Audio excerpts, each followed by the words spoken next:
Ninawasalimu popote mlipo wapenzi watazamaji wa hichi kituo, hamjambo.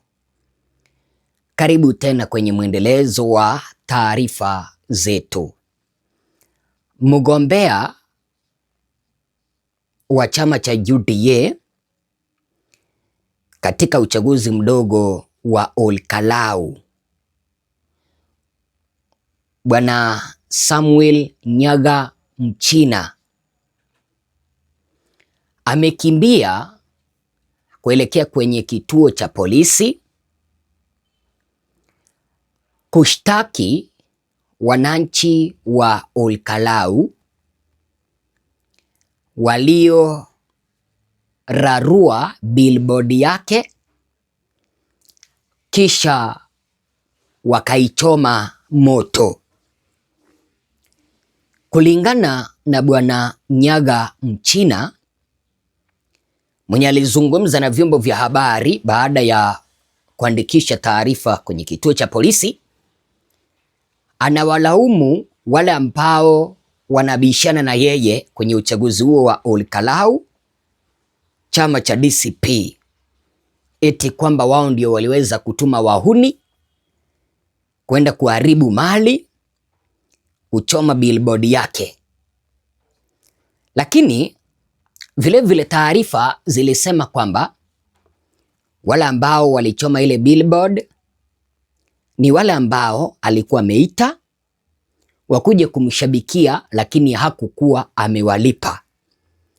Kwa hivyo wakakasirika kutokana na kwamba walikuwa wameacha kazi zao za siku, wakaenda kumsikiliza, na kwa sababu hakuwa amewalipa wakachoma ile billboard.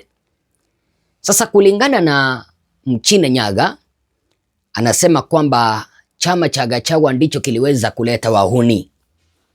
Kindly, kipindi ambapo ninakuwekea hii kanda, ninakuomba kwa moyo mkunjufu subscribe.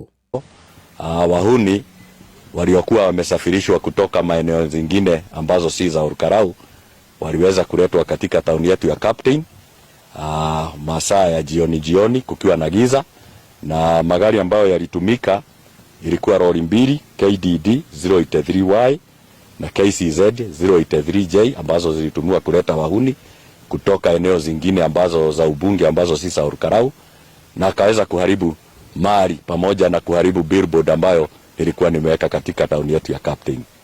Siku ya leo nikaona ni vizuri nije hapa niweze kuripoti hiyo kesi, kwa sababu sisi kama wakaaji wa Olkalau hatungetaka kuona mali yetu ikiharibiwa na wahuni ambao wanaletwa kutoka eneo zingine za ubunge, na mimi nikifikiria ni wale ambao tunashindana na wao wanaleta hao wahuni.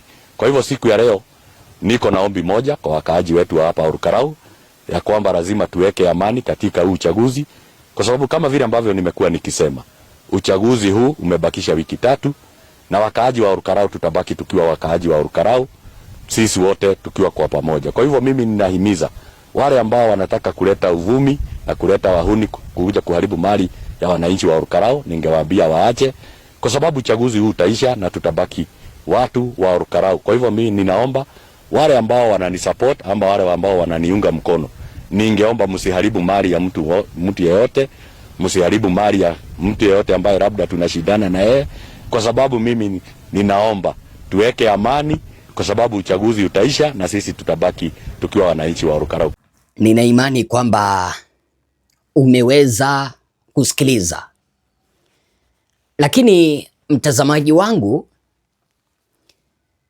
sote tunajua kwamba wale ambao waliweza kuchoma ile bana walieleza kwamba wao waliitwa kibarua, wakaenda kumsikiliza Bwana Mchina Nyaga.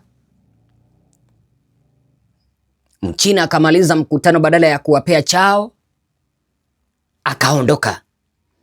Sasa itawezekanaje huyu mbunge ameenda kushtaki wana Olkalau eti kwa sababu walikataa kumsikiliza, vile waliamua kuchoma billboard yake?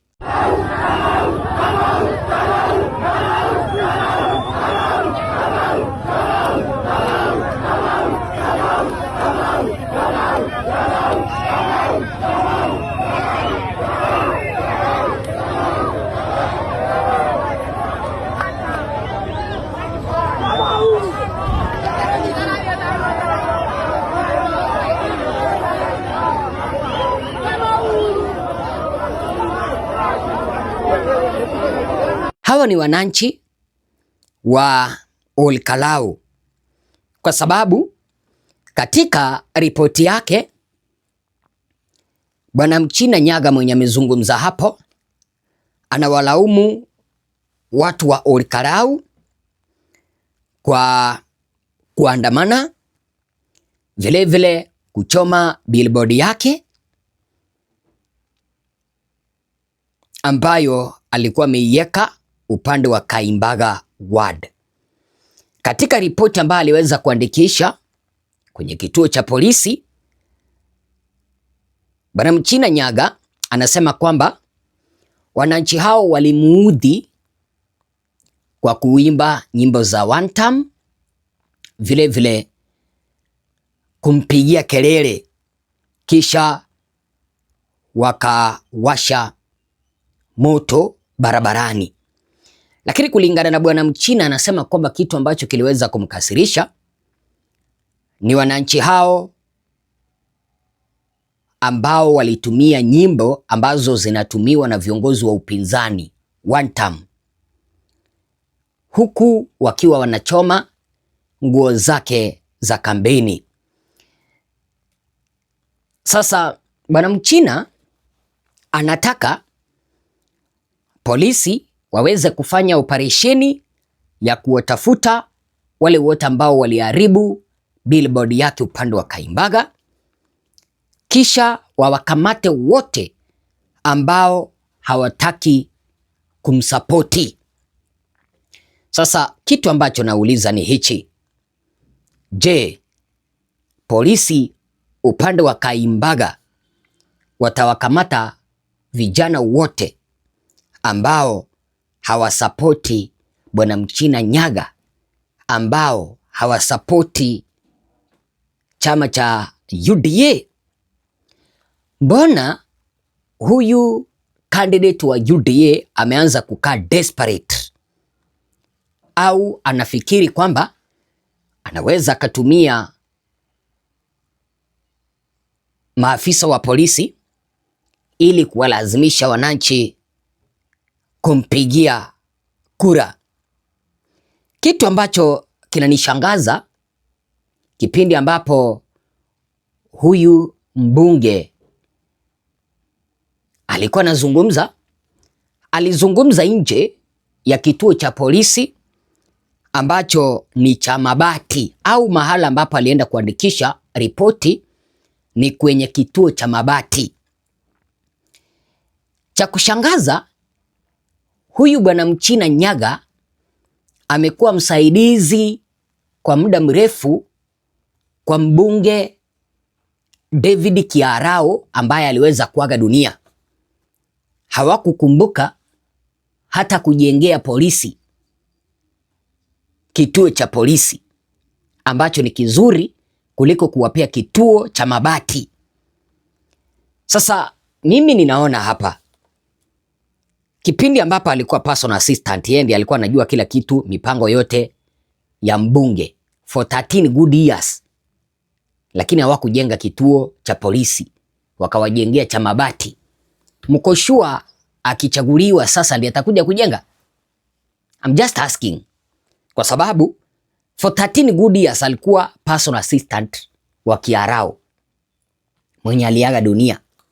Ndio sasa nataka wananchi wampigie kura aendeleze ile kazi ya Kiarao. Atakumbuka kweli kujenga hicho kituo cha polisi? Au ni vile ambavyo ameona kwamba Olkalau people hawamtaki, ndio maana ameanza kutumia polisi? Yetu macho, tunazidi kufuatilia hali halisi upande wa Olkalau.